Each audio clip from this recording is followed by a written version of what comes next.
So welcome back to சொன்னாங்க போகிறோம்னா new தக் இன் டவுன். ஓகே சார், தக் லைஃப்பில் வந்து எஸ்டிஆர் அஃபிஷியலி ஆன் போர்ட். ஏன்னா ஒரு பிக் வந்து லீக் ஆனிச்சு ஒரு 2 days பேக் தான், if I'm not wrong. பார்த்தோன்னே எனக்கு அப்படியே வேறு லெவல் சம்பவம் இருக்குடா சாமி அப்படின்ற மாதிரி தான் இருந்துச்சு. சீரியஸாக மணிரத்னம் டைரக்ஷன் வேறு அப்படின்றப்ப அது ஒரு பெரிய ஜைகான்டிக் ஒரு விஷயமா எனக்கு தெரிஞ்சு. சீரியஸாக எனக்கு என்ன சொல்கிறது தெரியல. அதுவும் அவங்க ஸ்டேஜில் வேறு ஷேர் பண்ணி ஒரு வாட்டி சொன்னாங்கல்ல, நான் உங்கள் படத்தில் நான் என்ன படம் நடிக்கணும்னு நீங்கள் நினைக்கிறீங்க அப்படின்னு கேட்டப்ப என் கூட சேர்ந்து ஒரு படம் நடிக்கன்னு கமல் சொல்ல வாட் அ மூமெண்ட். ஆனால் அது நடக்கும்னு நான் சத்தியமாக எதிர்பார்க்கல அவ்வளோ சீக்கிரமாகவும். அதுவும் ஸோ நடக்கும் போது வெறியாக இருக்குது. அதுவும் ஏன் அது ரொம்ப எக்ஸ்ட்ரா வெறியாக இருக்குன்னா, நான் பயங்கரமான ஒரு எஸ்டிஆர் கண்ணி அப்படின்றது வந்து சேனல் ஸ்டார்டிங்லேருந்து ஃபாலோ பண்ணவங்களுக்கு நல்லா தெரியும். எனக்கு என்றைக்குமே தளபதி, நான் பயங்கரமான தளபதி ஃபேன். பட் ஸ்டில் எனக்கு அதுக்கப்புறம் என்றைக்குமே எஸ்டிஆர் ரொம்ப பிடிக்கும். எஸ்டிஆர் என்னைக்கு கம்பேக் கொடுத்தாலும் நான் அப்படி இருந்தேன். ஸோ எஸ்டிஆர் கம்பேக் கொடுத்தப்பெல்லாம் ஐ வாஸ் லைக் இதாண்டா அப்படின்ற மாதிரி இருந்தேன். ஸோ நான் I am really pumped up for this. இன்னொரு விஷயம் ஏன் ரொம்ப பம்ப்ட் அப்னா, செக்கச்சவந்த வானம்ல தான் வந்து Simbu realised that his body is not working to his favour அப்படின்றப்ப அங்கே தான் அந்த வந்து என்னால் ஓடக்கூட முடியலன்ற ஒரு ரியலைசேஷன் ஆகி உடம்பை குறைச்சி திருப்பி வந்து ஒரு கம்பேக் கொடுத்து இப்போ மறுபடியும் ஒரு மணிரத்னம் படத்தில் வார மாதிரி ஒரு லுக்கில் நம்ம வந்து லீக் பிக்கில் வந்து பார்த்ததை வச்சு சொல்கிறேன். போஸ்டர் பார்த்தப்ப ஐ திங்க் கன்று வச்சுட்டு நின்றுருந்தான்னு நினைக்கிறேன். அப்புறம் அந்த நியூ தக் இன் டவுன் அப்படின்னு சொல்லி போஸ்டர் விட்டாங்களே ஃபஸ்ட்டு ஒரு அனௌன்ஸ்மெண்ட் போஸ்டர் அப்படின்னு சொல்லிட்டு, அதில் கூட அந்த கார் ஸ்கிட் பண்ணுற மாதிரி இருந்துச்சு. அது எனக்கு டக்குன்னு சிசிவி கிளைமேக்ஸ் செக்கச்சவந்தவானம் கிளைமேக்ஸாக ஞாபகப்படுத்துச்சு. So from Chekka Chivantha Vaanam to now thug life அப்படின்றப்ப I am really excited.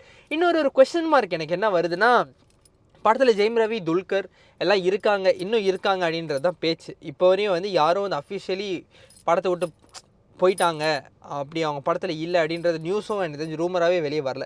So அப்படி இருக்கிறப்ப எஸ்டிஆருக்கு ப்ரோமோ, மற்றவங்க எல்லாருக்கும் ஏன் போஸ்டர் மட்டும் அப்படின்றப்ப ஸோ கேரக்டர்ஸ் அப்படி அந்த வெயிட்டேஜ் அப்படி இருக்கா என்னன்னு அது மட்டும் தான் எனக்கு மாதிரி செம்ம கன்ஃபியூசிங்காக இருந்துச்சு. சரி பரவாயில்ல, என்ன தான் பரவாயில்ல, செம்ம எக்ஸைட்டடாக பார்க்க போகிறேன். ரமான் பிஜிஎம் வேறு வாங்க பார்த்துருவோம். So 3, 2, 1 go.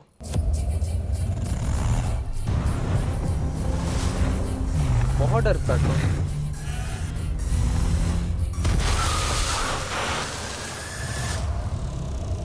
போலீஸ்.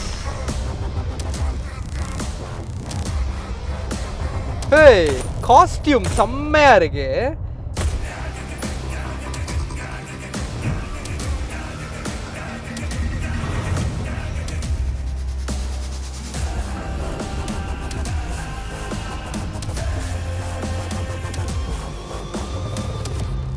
அதே பிஜிஎம் தான், புதுசாக எந்த ஒரு பிஜிஎம்மும் இல்லை.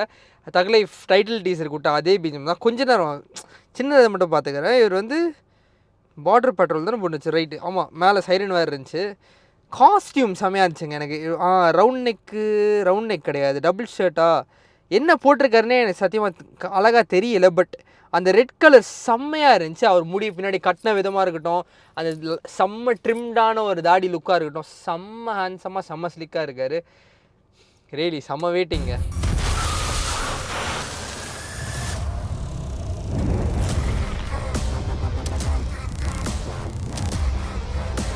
அந்த மூஞ்சி நல்லா அப்படியே பல்ல இழுத்து கடிச்சு ஜாவோ ஸ்ட்ரெயிட்டாக வச்சு வேற லெவலில் இருக்கு.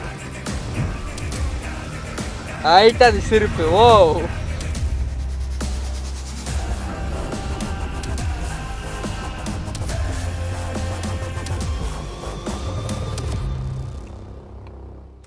ஆல்ரெடி எனக்குல எல்லாருக்கும் எப்படி இருக்கு எனக்கு தெரியல. எனக்கு வந்து already I am super pump to watch Thug Life. ஏன்னா first of all Mani Ratnam film is named Thug life அப்படின்றப்ப வாட் த ஹெல் அப்படின்றது தான் ஃபஸ்ட் ரியாக்ஷன். மணிரத்னம் படத்துக்கு தக் லைஃப்னு பேர் அப்படின்றது தான் ஃபஸ்ட்டு ஒரு ரியாக்ஷனாக இருந்துச்சு. Second, the impact that the title teaser created. வேறு மாதிரி சம்பவமான ஒரு டைட்டில் டீசர் அது. சம்பவம் மேக்ஸ் அது. சீரியஸாக நான் எதிர்பார்க்கவே இல்லை அது அப்படி இருக்கும்னு சொல்லிட்டு. ஐ வாஸ் லைக் தூக்கி போட்டுருச்சு சத்தியமாக. ஏராமன் பிஜிஎம்மாக இருக்கட்டும், அந்த ஸ்டார்டிங்கில் அவர் நிப்பார், ஒரு டியூன் ஷாட் மாதிரி இருக்கும், அந்த அளவுக்கு செம்ம குவாலிட்டியாக. கொஞ்சம் கலர் ரேட்டிங் மாற்றினா அது இது டியூன் படத்தோட ஷார்ட்ரா அப்படின்னு சொன்னால் எல்லோரும் நம்பிடுவாங்க. அந்த மாதிரி இருக்கும். செம்ம சினிமாட்டோகிராஃபி, செம்ம மியூசிக்கு, வேறு லெவலில் இருந்துச்சு அந்த டைட்டில் டீசர். ஸோ அப்பயே பம்ப்டப் ஆகி தான் நம்மலாம் இருந்தோம். பட் இப்போ அப்படியே லைட்டாக ஏதாச்சும், ஏன்னா அப்டேட்ஸ் இல்லை, ஷூட்டிங் தள்ளி போச்சு, எப்போ ரிலீஸ்ன்னு தெரில, இப்போயும் எப்போ ரிலீஸ்ன்னு தெரில. பட் அடுத்த அப்டேட் எஸ்டிஆர் ஆன்போர்டு, அதுக்கு ஒரு ப்ரோமோ வர்றப்ப ஐம் செம்மையாக இருக்கியா, வேறு லெவலில் இருக்குது. சத்தியமாக நான் செம்ம வெயிட்டிங்கில் இருக்க படத்துக்கு.